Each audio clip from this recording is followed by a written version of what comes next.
오늘 여러분과 더불어서 함께 살펴보실 우리 하나님의 말씀의 제목은 성삼위일체와 하나님이라는 주제의 말씀을 가지고 여러분과 함께 우리 엘로힘 하나님에 대한 성경의 가르침을 성경을 통해서 살펴보는 시간을 가져보도록 하겠습니다. 옛날 물의 나라가 있었습니다. 근데 그 나라 임금이 외국에 갔다가 이제 돌아오는 길에 추운 그 지방을 방문을 하고 이렇게 왔습니다. 추운 지방을 이제 방문하다 보니까 형태가 좀 얼어버리게 되었습니다. 물이 얼면 어떻게 되죠? 얼음이 됩니다. 이 딱딱한 그 고체 상태로 돌아오니까 백성이 아무도 그를 왕으로 인정하지 않는 겁니다. 우리 왕의 모습은 원래 이런 모습이 아니다. 아무리 봐도 왕이 아닌 것입니다. 이래서 이제 배척을 당해서 결국 그 나라에서 추방을 당해버렸습니다. 오랜 세월이 지났습니다. 그 왕이 다시 한번 자기 왕국으로 돌아가야 되겠다 해서 이제는 추운 지방이 아니라 아주 더운 적도 부근을 통과해서 그렇게 이제 왔습니다. 오다가 보니까 너무 더운 날씨에 의해서 그만 왕의 형태가 수정기 형태로 이제 바뀌어버렸습니다. 그래서 내가 너희 왕이니라 하고 백성들에게 아무리 얘기를 해도 백성들이 아무도 인정을 하지 않는 겁니다. 자, 이래서 이제 왕이 진노를 해서 이거 한 번, 두 번도 아니고 이렇게까지 내 백성이 나를 멸시하고 모멸하느냐, 이렇게 해서 결국 그 백성들을 진멸했다는 그런 얘기가 있습니다. 얘기이기 때문에 좀 이상했는지 모르겠습니다만, 자, 왕이 본래 그 모습은 같은 이제 그 물의 모습이었지만 북극을 통과하면서 얼음이 되어서 그 백성이 알아보지 못했습니다. 반대로 이번에는 더운 지방으로 통과해서 이래 오다 보니까 수정기의 모습이 돼서 오니까 이 역시도 인정을 받지 못했습니다. 그러나 여러분, 물과 얼음과 수정기는 다 같은 물입니다. 물인데 그 형태가 좀 어떻습니까? 그 온도에 의해서 달라진 어떤 형태를 가졌고, 달라진 그 형태에 따라서 이름도 달리 이렇게 부르게 되었던 것입니다. 액체 상태로 있을 때는 물이라고 하죠. 또 고체 상태로 변모되었을 때는 얼음이라고 합니다. 기체 상태로 변모되었을 때는 수정기라고 이렇게 표현을 하고 있습니다. 이와 같이 하나님께서도 여러 형태의 모습을 가지고 이 땅에 오십니다만 형태나 이름이 달라졌다 해서 하나님이 아닌 것은 아니었습니다. 이처럼 그 물의 나라 백성들도 자기 나라 왕을 알아보지 못했던 것처럼 오늘날 이 세상에서도 하나님이 자기 땅에 오셨지만 자기 백성들이 어떻게 했다고 했습니까? 알아보지 못하고 영접지 아니하더라고 했습니다. 자, 그러나 여러분과 저는 이제 알아봐야 되겠습니다. 하나님이 형태가 달라졌다고 해서 또 다른 이름을 가지고 오셨다고 해서 몰라봐서는 안 되겠습니다. 아무리 수정기로 바뀌고 아무리 얼음으로 바뀌었다 할지라도 그 속에 가지고 있는 구성 원소는 역시 변함없는 H2O라는 원소 기호를 그대로 보유하고 계신 존재였습니다. 자, 하나님께서 이 땅에 어떤 모습으로 어떻게 오신다고 하셨는지 오늘 삼위일체라는 문제를 가지고 그런 하나님의 그 뜻을 살펴보는 시간을 가져보도록 합시다. 우리 하나님께서 성부시대, 성자시대, 성령의 시대, 이 세 시대를 통해서 다양한 어떤 형태를 가지시고 이 땅에 출현하시고 사람들에게 또 알려지게 되었습니다. 우리가 그런 하나님을 성부 하나님, 또 성자 하나님, 성령의 하나님, 이렇게 이제 표현을 하는데요. 그 성부, 성자, 성령은 다른 분이 아니라 결국 같은 한 분이라는 뜻에서 우리가 표현하는 신학적인 그 용어가 성삼위일체라고 이렇게 표현하고 있습니다. 자, 그렇다면 먼저 하나님께서 아버지로 섭리하실 때와 또 아들로서 섭리하실 때 형태를 조금 변모시켜서 하나님께서 구원의 그 역사를 이끌어 가셨습니다만 아버지로서 섭리하실 때와 아들로서 섭리하실 때 이름은 각각 달랐죠. 아버지로 섭리하실 때 이름은 여호와라는 이름을 사용하셨습니다. 아들로서 섭리하실 때 이름은 예수라는 이름을 쓰셨죠. 그럼 여호와 하나님과 예수님이 각각 다른 분이신가? 아닙니다.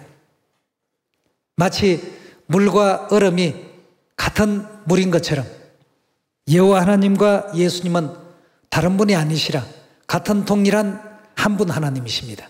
자, 오늘 그 문제에 대해서 성경에서 일깨워주는 증거를 몇 가지 찾아보도록 하겠습니다. 이사야서 9장 6절의 말씀 함께 보도록 하겠습니다. 이는 한 아기가 우리에게 낳고 한 아들을 우리에게 주신 바 되었더라 하고 했습니다. 그 여호와 하나님이 이 땅에 출현하실 때 아기의 모습, 아들의 모습을 가지고 오시겠다는 이 같은 이제 그 예언을 예수님이 이 땅에 오시기 700년 전에 이사야 선지자가 예수님의 탄생을 지금 예고하는 장면입니다. 그럼 여기에서는 아기 아들로서 이 땅에 오셨을 때 그 이름은 예수라는 이름을 쓰셨지만 근본은 누구셨다고요? 여호와 하나님이셨다는 사실을 이사야 선지자가 증거하고 있는 대목이 되겠습니다. 9장 6절에 다시 한번 더 보겠습니다. 이는 한 아기가 우리에게 낳고 한 아들을 우리에게 주신 바 되었는데 그 어깨에는 정사를 메었고 그 이름은 기묘자라 모사라 전능하신 하나님이라. 능치 못할 일이 없으신 하나님께서 누구로 태어났다고요? 아기로 태어났고 아들로서 이 땅에 오셨더라고 한 바로 그런 예언이 되겠습니다. 그 다음에 보니까 뭐라고요? 영존하시는 아버지라. 그 뭐 조금만 아버지 역할을 하다가 끝나는 게 아니라 영원히 존재하시는 누구라고요? 우리가 영의 세계에서 아버지라 불리울 수 있는 분은 오직 하나님 한 분밖에 안 계시지 않습니까? 예, 바로 여호와 하나님이십니다. 영존하시는 아버지라 평강의 왕이라 할 것임이라 하고 했습니다.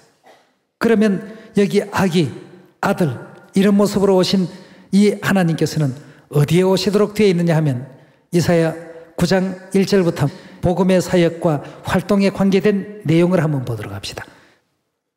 전에 고통하던 자에게 흑암이 없으리로다. 옛적에는 여호와께서 서불론 땅과 납달리 땅으로 멸시를 당케 하셨더니 후에는 해변길과 요단 저편 이방의 갈릴리를 영화롭게 하였느니라. 흑암에 행하던 백성이 큰 빛을 보고 사망의 그늘진 땅에 거하던 자에게 빛이 비추었도다 하고 했습니다. 이 장면을 예수님께서 갈릴리 땅에서 자라나시고 또 활동하신 이 모든 그 내용에 대한 예언을 이사야 9장의 예언을 이룬 것이라고 복음서에는 그렇게 기록하고 있습니다. 그렇다면 오늘 이사야 9장 6절에 한 아기가 우리에게 낳고 한 아들을 우리에게 주신 바 되었다라고 하는 이 아기, 아들은 바로 누구를 가리킵니까? 예수님을 뜻한다는 사실로 쉽게 우리가 이해해 볼 수 있겠습니다. 그러나 근본은 누구라고요? 전능하신 하나님, 영존하시는 아버지, 즉 여호와 하나님이셨습니다. 그 여호와 하나님이 이 땅 위에 아기의 모습으로 또 아들의 모습으로 다시 말해서 육체를 입고 이 땅에 오시겠다는 이와 같은 예언을 하시게 된 것입니다. 자, 육체를 입고 이 여호와 하나님께서 등장하시니까 백성들이 알아봅니까? 못 알아봤습니다. 마치 물의 나라에 임금이 북극을 경유해서 오다가 보니까 딱딱한 고체가 되어서 오니까 인정을 안 하는 것처럼, 그러나 근본은 바로 그 하나님이셨습니다. 요한복음 1장 1절의 말씀 함께 보도록 하겠습니다. 태초에 말씀이 계시니라. 이 말씀이 하나님과 함께 계셨으니 이 말씀은 곧 하나님이시라 하고 했습니다. 자, 태초에 천지와 만물을 창조하실 때 존재하셨던 여호와 하나님께서 어떤 모습을 가지고 이 땅에 오신다고 했는지 14절에 가서 보도록 합시다. 말씀이, 즉 여호와 하나님이 무엇이 됐다고요? 육신이 되어 우리 가운데 거하시매 우리가 그 영광을 보니 아버지의 독생자의 영광이요 은혜와 진리가 충만하더라고 했습니다. 결국 15절에 보면 요한이 이제 예수님에 대해서 증거하는 장면을 그 뒤에서 볼 수가 있겠습니다. 자, 그러나 이런 육체의 옷을 입고 이 땅에 오시니까 세상이 알아보았느냐 하면 10절에 가서 한번 보도록 합시다. 그가 세상에 계셨으며 세상은 그로 말미암아 지은 바 되었으되 세상을 지으신 이가 누굽니까? 여호와 하나님이시죠. 세상이 그를 알지 못하였고 자기 땅에 오매 자기 백성이 영접지 아니하더라 고 했습니다. 그만큼 몰라보게끔 이 땅에 오셨습니다. 이스라엘 백성들이 생각할 때 여호와 하나님은 정말 눈에 보이지 않는 어떤 공기와도 같고 또 보이지 않는 어떤 그런 존재로서 생각을 했는데 아기로 탄생하시고 육체의 옷을 입은 아들의 모습을 가지시고 이 땅에 오시니까 이 도저히 인정이 안 되는 것입니다. 이래서 자기 땅에 오매 자기 백성조차도 영접지 않더라고 했습니다. 그러나 그는 근본 여호와 하나님이셨습니다. 예, 우리 곧 그 내용도 11절의 말씀 보시면 자기 땅에 오매 자기 백성이 영접지 아니하였으나 영접하는 자 곧 그 이름을 믿는 자에게는 하나님의 자녀가 되는 권세를 주셨으니 이는 혈통으로나 육정으로나 사람의 뜻으로 나지 아니하고 오직 하나님께로서 난 자들이니라 고 했습니다. 여호와 하나님께서 어떤 신적인 모습이 아니라 예수라는 이름으로 마리아의 몸을 통해서 육체를 입고 이 땅에 오시니까 많은 사람들은 인정을 하지 않습니다. 예수님을 아는 사람일수록 더 인정을 못했습니다. 그 친척들 또 그 가족들 그 주변의 사람들 안다라고 하는 사람들이 이웃 사람들도 믿지를 못했습니다. 예, 그래서 오늘 우리가 삼위일체를 배우고 공부하는 것은 하나님께서 어떤 다양한 형태로 우리에게 또 나타나시더라도 올바르게 영접할 수 있는 그런 그 상식을 우리 시온의 가족들은 다 가져야 되겠죠. 빌립보서 2장 5절의 말씀 함께 보도록 하겠습니다. 너희 안에 이 마음을 품으라. 곧 그리스도 예수의 마음이니 그는 즉 예수님은 근본 누구라고요? 하나님의 본체시다고 했습니다.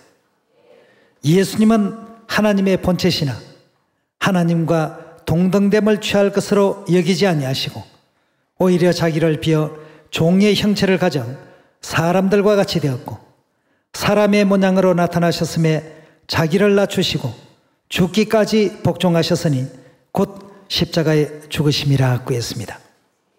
빌립보 2장 5절에도 예수님은 근본 누구시라고요? 여호와 하나님의 본체시라고 했습니다. 하나님이 이 땅에 오셔서 내가 하나님이라고 이렇게 알려주시는데도 우리와 똑같은 사람의 모습에 똑같은 육체를 입고 계시니까 도저히 하나님으로 인정할 수가 없었습니다. 그래서 그 유대인들이 돌을 들고 예수님을 쳐 죽이려고 했습니다. 너가 사람이 되어 어찌 자칭 하나님이라 하느냐 말이죠. 우리 한번 그 내용도 보고 넘어가셔야 되겠습니다. 요한복음 10장 30절의 말씀 보시면 나와 아버지는 즉 예수님과 여호와 하나님은 어떻다고요? 예. 서로 나눠진 다른 존재가 아니라 같은 동일한 존재라는 이와 같은 그 표현을 나와 아버지는 하나님이라 하신대 유대인들이 다시 돌을 들어 치려 하거늘 예수께서 대답하시되 내가 아버지께로 말미암아 여러 가지 선한 일을 너희에게 보였거늘 그 중에 어떤 일로 나를 돌로 치려 하느냐? 유대인들이 대답하되 선한 일을 인하여 우리가 너를 돌로 치려는 것이 아니라 참남함을 인함이니 내가 사람이 되어 자칭 하나님이라 함이로다 하고 했습니다. 아니, 사람이면 사람이지 사람이 어찌 하나님이 될 수 있느냐? 이렇게 해서 이제 유대인들은 예수님을 십자가에 못 박는 참혹한 행위도 서슴지 않고 자행했던 결과를 이제 초래하게 됐던 것입니다. 그래서 호세아 선지자는 네 백성이 하나님 아는 지식이 없기 때문에 망한다고 했습니다. 로마서 9장 5절의 말씀 함께 살펴보겠습니다. 조상들도 저희 것이요 육신으로 하면 그리스도가 저희에게 나셨으니 저는 만물 위에 계셔 세세 찬양받으실 하나님이시라고 했습니다. 여기서 말하는 하나님은 여호와 하나님이시라는 뜻이죠. 그 다음 천지와 만물을 지으신 그 여호와 하나님이 예수님이시라는 것을 설명하는 성경의 가르침을 보도록 하겠습니다. 이사야 44장 24절에 보시면 내 구속자여 모태에서 너를 조성한 나 여호와가 말하노라. 나는 만물을 지은 여호와라. 나와 함께한 자 없이 홀로 하늘을 폈으며 땅을 베풀었고 라고 했습니다. 그럼 다시 말해서 천지와 만물을 지으신 이가 누구시라는 얘기입니까? 여호와 하나님이라고 하는 이와 같은 표현의 말씀을 사용하셨는데, 자, 이 내용을 그분이 바로 예수님이시다 이렇게 알려주신 대목을 찾아보도록 합시다.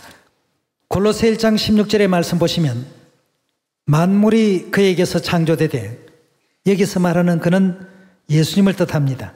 앞부분에 지금 예수님에 대한 설명을 계속 진행하시다가 16절에 와서 만물이 그에게서 창조되되 하늘과 땅에서 보이는 것들과 보이지 않는 것들과 혹은 보좌들이나 주관들이나 정사들이나 권세들이나 만물이 다 그로 말미암고 그를 위하여 창조되었고 또한 그가 만물보다 먼저 계시고 만물이 그 안에 함께 서느니라.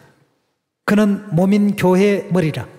그가 근본이요 죽은 자 가운데서 먼저 나신 자니 이는 친히 만물의 어뜸이 되려 하심이라 하고 했습니다. 그리고 19절에 아버지께서 모든 충만으로 예수 안에 거하게 하시고, 지금 예수님에 대한 설명을 지금 하고 있는 대목입니다. 그럼 1장 16절에 보니까 만물이 그에게서 창조가 되었다 하고 있는데 예수님에게서 창조가 되었다.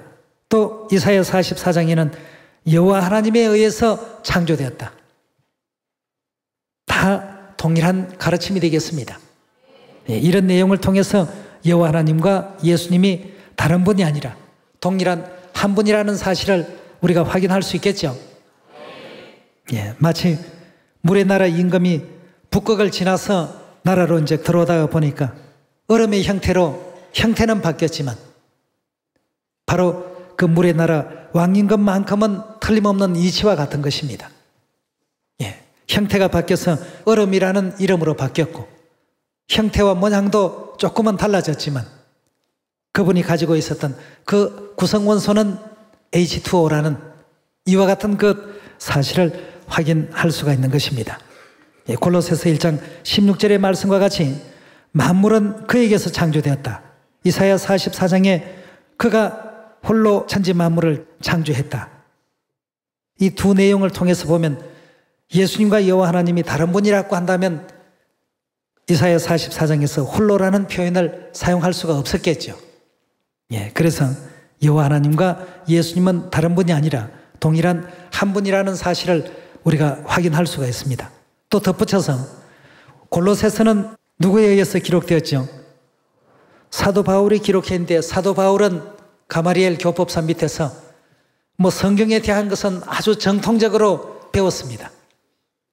제대로 배운 사람이 천지와 만물을 지으신 이가 여호와라는 사실을 몰랐겠습니까? 다 알고 있습니다. 알면서 골로새서 1장 16절에 왜 이렇게 기록했습니까? 그 여호와 하나님이 알고 보니까 예수라는 이름으로 이 땅에 오셔서 인류 구원을 위해서 그렇게 노력하시고 수고하셨다는 사실을 깨달았기 때문에 골로새 1장 16절에 만물이 여호와에게서 창조되었다가 아니고 예수님에 의해서 창조되었다 이렇게 표현을 했던 것입니다. 자, 그 다음 우리 계시록 1장에 가서 여호와 하나님이 예수님이시라는 사실을 더 확인을 해보도록 합시다. 요한계시록 1장 8절의 말씀 보시면 주 하나님이 가라사대, 여기서 주 하나님은 누구시죠? 여호와 하나님이 가라사대 나는 알파와 오메가라, 이제도 있고 전에도 있고 장차 올 자요 전능한 자라 하시더라 하고 했습니다. 여호와 하나님이 말씀하시기를 나는 알파와 오메가라, 처음과 나중이라, 시작과 끝이라, 다 이런 표현의 말씀을 사용하셨는데, 계시록 22장에 보면 예수님께서 내가 처음이다 이렇게 또 말씀을 하신 대목이 있습니다. 요한계시록 22장 13절의 말씀 보도록 하겠습니다. 나는 알파와 오메가요, 처음과 나중이요, 시작과 끝이라고 했습니다. 그럼 여기서 나는 이라는 이 존재는 16절에 와서 보면 예수님이라는 사실을 확인할 수 있습니다. 나 예수는 교회들을 위하여 내 사자를 보내어 이것들을 너희에게 증거하게 하였노라고 했습니다. 그럼 위에 있는 이 말씀들을 예수님께서 사자를 보내셔서 오늘날 하나님을 믿는 모든 백성들에게 증거하게 했다. 계시록 22장 13절에 알파 오메가라고 하는 이 나는 누구를 뜻합니까? 1장에서는 여호와 하나님, 22장에서는 예수님. 똑같이 나는 알파 오메가다. 알파 오메가라는 뜻은 그 헬라어 맨 처음 시작되는 철자가 알파입니다. 그리고 맨 끝에 나오는 글자가 오메가죠.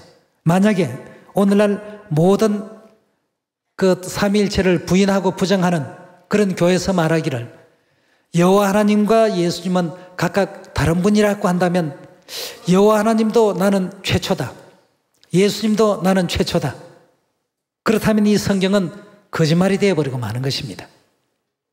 안 그렇습니까? 여호와 하나님과 예수님은 다른 분이 아닙니다. 여호와 하나님이 육체를 입고 이 땅에 오신 그 형태를 예수라고 그렇게 이름을 지었고 그렇게 부르고 있을 뿐입니다. 같은 한 분입니다. 그렇다면 여호와 하나님과 예수님, 즉 성부 하나님과 성자 하나님은 이처럼 성경에 명확한 가르침이 있고 증거가 있습니다. 예수님께서도 친히 말씀하시기를 내가 곧 하나님이다. 요한복음 10장 30절에 나와 아버지는 동일체이지 다른 객체가 아니다 말이죠. 이렇게까지 예수님께서 당신의 입을 통해서 직접 하신 말씀이 요한복음 10장 30절에 계신데, 오늘날 삼일체를 부정하는 사람들은 이런 내용들을 전부 지금 성경에는 있지만 부인하고 싶어하는 이런 가운데 있습니다. 만약에 그렇게 된다면 성경 66권이 다 뒤죽박죽이 됩니다. 질서가 없어지고 근본 하나님을 아는 이런 체계 자체가 없어지게 되고 무너지게 되는 것이기 때문에 우리는 삼위일체에 대한 올바른 상식을 반드시 또 가지고 있어야 되리라 믿습니다. 자, 그렇다면 여호와 하나님이 성령 하나님이시다는 이 문제에 대해서 고린도전서 우리 2장을 넘어가서 살펴보도록 합시다. 자, 이런 상식과 이런 바탕이 없이 예수님을 이해하려거나 또 재림시에 오시는 새 이름 안사홍님을 이해하려고 한다면 누구나가 다 사람으로 오셨는데 사람 아니냐, 이 생각을 가장 먼저 합니다. 그랬던 사람들이 예수님을 십자가에 못 박아 죽인 유대인들이었습니다. 바리새인 서기관들이었습니다. 하나님께서 수증기의 형태로 오시든 아니면 얼음의 형태로 오시든 그는 근본을 알고 보니까 누구셨다고요? 하나님의 본체셨다. 하나님이시더라. 물이 아무리 수증기로 바뀌어도 H2O 변함이 없습니다. 얼음으로 바뀌어도 H2O는 변함이 없습니다. 어떤 형상이든 하나님은 자행자재하신다는 것을 우리 모두가 또 인정을 해야 되겠습니다.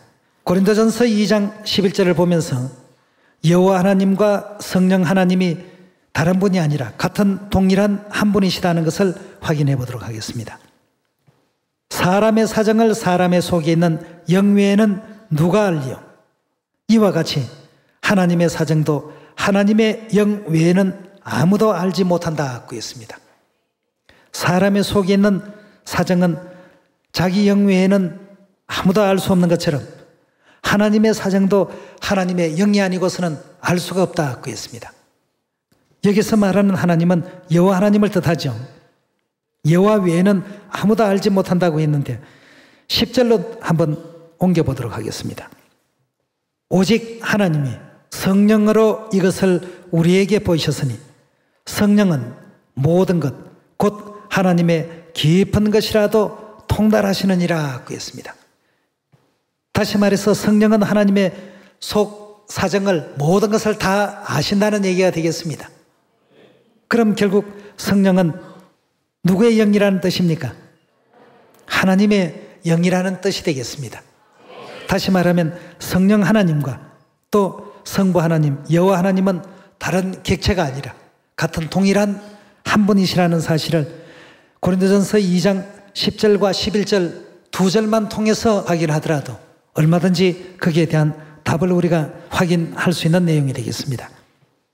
자, 그 다음 성자 예수님과 성령님이 다른 분이 아니라 같은 동일한 분이시다는 사실을 요한일서 2장을 통해서 한 번 더 확인해 보도록 합시다. 자, 이런 사실들을 우리가 알아야지만 오늘날 이 성령시대 두 번째 이 땅 위에 우리 구원을 위해서 오시는 그 하나님께서 어떤 형태로 인류의 구원에 또 앞장서시고 힘쓰시는지를 확인해 볼 수가 있을 것입니다. 요한일서 2장 1절입니다. 나의 자녀들아 내가 이것을 너희에게 섬은 너희로 죄를 범치 않게 하려 함이라.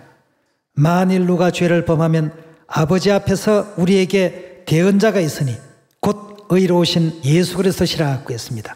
예수님을 요한일서 2장에서는 대언자라고 이렇게 표현을 하고 있습니다. 나 나주를 보시면 보혜사라는 뜻을 가지고 있더라고 했습니다. 보혜사이신 예수 그리스도시라 그런 뜻이 되겠습니다. 그렇죠? 자, 그러면 예수님께서 과연 보혜사 하나님이신가? 요한복음 14장 26절의 말씀 보시면 보혜사, 요한일서에는 대언자 이렇게 되어 있었던 보혜사입니다. 보혜사 곧 아버지께서 내 이름으로 보내실 누구라고요? 성령이라고 했습니다.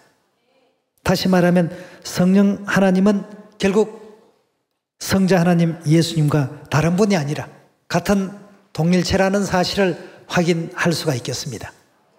자, 그렇다면 성부 하나님, 여호와 하나님과 성자 하나님, 예수님과 또 성령 하나님, 안사홍님은 각각 다른 분입니까? 아니면 동일하신 한 분이십니까? 물의 나라 임금이 한 번은 북극을 통해서 물의 나라로 가시고 한 번은 아주 더운 적도 지역을 경유해서 백성의 나라로 오시게 된 이런 어떤 원리를 우리가 이해해 보시게 된다면 어떤 형태로 모습을 바꿔 오시더라도 또 어떤 다른 새 이름을 가지고 이 땅에 오시더라도 우리는 그를 알아보고 영접해야 되겠습니다. 예수님께서 2000년 전 이런 내용을 제자들에게 물어보셨습니다. 많은 사람들이 나를 누구라 하느냐? 선지자로 알고 있습니다. 너희는 나를 누구라 하느냐? 베드로가 답을 맞춰버렸습니다. 마태복음 우리 16장 13절 보도록 하겠습니다. 예수께서 가이사랴 빌립보 지방에 이르러 제자들에게 물어 가라사대 사람들이 인자를 누구라 하느냐? 가로되 들으는 세례 요한 즉 침례 요한 들으는 엘리야 어떤 이는 예레미야나 선지자 중에 하나라 하나이다. 가라사대 너희는 나를 누구라 하느냐? 누구로 알고 있느냐라고 이렇게 예수님께서 제자들에게 직접 물어보셨습니다. 16절에 보니까 시몬 베드로가 대답하여 가로되 주는 그리스도시요 살아계신 하나님의 아들이시니이다. 예수께서 대답하여 가라사대 바요나 시몬아 네가 복이 있도다. 이를 내게 알게 하니는 혈육이 아니요 하늘에 계신 내 아버지시라. 또 내가 내게 이르노니 너는 베드로라. 내가 이 반석 위에 내 교회를 세우리니 음부의 권세가 이기지 못하리라. 내가 천국 열쇠를 내게 주리니 내가 땅에서 무엇이든지 매면 하늘에서도 매일 것이요 내가 땅에서 무엇이든지 풀면 하늘에서도 풀리리라 하시고 이에 제자들을 경계하사 자기가 그리스도인 것을 아무에게 이르지 말라 하시더라고 했습니다. 이걸 이제 알아보는 사람은 요한복음 1장에서 누가 되는 권세를 주겠다고 했습니까? 하나님의 자녀가 되는 권세를 주겠다고 했습니다. 오늘 우리는 단순하게 성삼일체가 여호와 하나님과 예수님과 또 성령 하나님은 같은 동일한 한 분이시다 이렇게만 이해할 것이 아니라 하나님께서 이 땅에 어떤 형태로 오시든 베드로처럼 알아볼 수 있고 영접할 수 있고 바울처럼 그는 근본 하나님의 본체시라 이렇게 깨우쳐 알 수 있는 그런 여러분과 제가 다 되셔야 되겠습니다. 예, 그렇다면 성령 예수님의 새로운 이름으로 이 땅에 오신 그리스도 안상홍님은 2000년 전에 우리 위해서 골고다 십자가를 짊어지셨던 바로 그 예수님이셨고 3500년 전 홍해를 가르시고 이스라엘 백성들에게 40년간 하늘에서 만나를 나르신 바로 그 여호와 하나님이셨다는 사실을 확인할 수가 있겠습니다. 예, 그러한 믿음을 우리가 갖고서 올바르게 깨달아야 하지만 성삼위일체라는 것이 왜 이토록 우리 신앙에 있어서 중요한 것인가를 다시 한번 확인할 수가 있습니다. 그저 사람들은 삼위일체가 맞다 틀린다 이것만 지금 자꾸 논쟁을 하려고 하는데 이것을 통해서 우리가 더 알아야 되고 깨우쳐야 될 부분이 어떤 부분인가를 확실하게 이해해야 되겠습니다. 예, 그렇다면 안상홍님이 뭐 기적을 행하신 게 있습니까? 이런 거 물어볼 필요가 없습니다. 왜? 홍해를 가르는 기적을 누가 했으며 보리떡 5개와 물고기 2마리로 5000명을 먹이고 12광주리에 차고 넘치게 하신 이가 누구신가를 올바르게 이해를 못할 때 자꾸 그런 질문을 합니다. 제가 한번 미국에 가서 미국 식구들이 그런 질문을 하길래 이 성삼일체 공부는 했느냐고 물었습니다. 했다고 그럽니다. 좀 이상하다. 했으면 다 알겠는데 이 보니까 여호와 하나님과 예수님과 성령님은 일체다 하는 거기까지만 공부한 식구였습니다. 그렇다면 이제 그 다음에 이제 우리가 깨달아야 될 것이 성령 하나님이 안상홍님이신데 그럼 안상홍님께서 2000년 전에는 뭘 했다고 생각하느냐고 물으니까 그제서야 이제 느낌이 왔는지 알겠습니다. 정말 큰 기적을 행하셨네요. 그럼 태초에는 뭘 하셨습니까? 하니까 잘 알겠습니다. 우리 하나님께서 우리 인류의 역사를 위해서 뭘 해오셨는가를 단지 동일한 분이시다, 여호와 하나님과 예수님이 일체시다, 예수님과 성령님이 일체시다, 이것만 우리가 어떤 3단 논법에 의한 수학적이고 산술적인 논리적인 그 부분을 우리가 공부하자고 하는 것이 아닙니다. 이걸 통해서 우리가 깨달아야 될 것이 있지 않습니까? 수천 년 세월 동안 우리 구원을 위해서 얼마나 애쓰셨고 얼마나 수고하셨으며 이 세상 마지막 끝부분에 나타나서 자기를 바라는 자에게 구원에 이르게 하시려고 두 번째, 그것도 첫 번째 자신을 배척하고 혹독하게 고문을 하고 고통을 주었던 그 땅에 또 한 번 더 오실 수 있는 분은 오직 우리 영의 부모님이 아니시고는 그리 할 수 없습니다. 예. 그래서 성령과 신부로서 이 땅에 오셔서 정말 수고하고 무거운 짐지고 살아가는 모든 불쌍한 인생들아 다 내게로 오란 말이죠. 이렇게 부르셨던 이가 바로 우리의 영원하신 하나님 아니시겠습니까? 예. 성부 시대는 여호와로 불리셨고 성자 시대는 예수라는 이름으로 불리셨고 마지막 이 성령 시대는 안상홍님이라는 이름으로 이 땅에 오셔서 우리에게 영원한 생명의 근원 되시는 예루살렘 어머니까지 깨닫게 해주시고 알려주시고 올리우신 우리의 영원하신 그리스도 안상홍님 또 새 예루살렘 하늘어머니 오늘 이 안식일을 통해서 더 크신 영광과 찬양을 받으셔야 될 분이십니다. 그래서 오늘 이 순간 다시 한번 우리에게 너희는 나를 누구라 하느냐라고 질문했을 때 우리는 뭐라고 해야 되겠습니까? 이 시대에 오실 인류를 구원하실 참 하나님이십니다. 이렇게 말할 수 있는 여러분과 제가 꼭 되셔야 되겠습니다.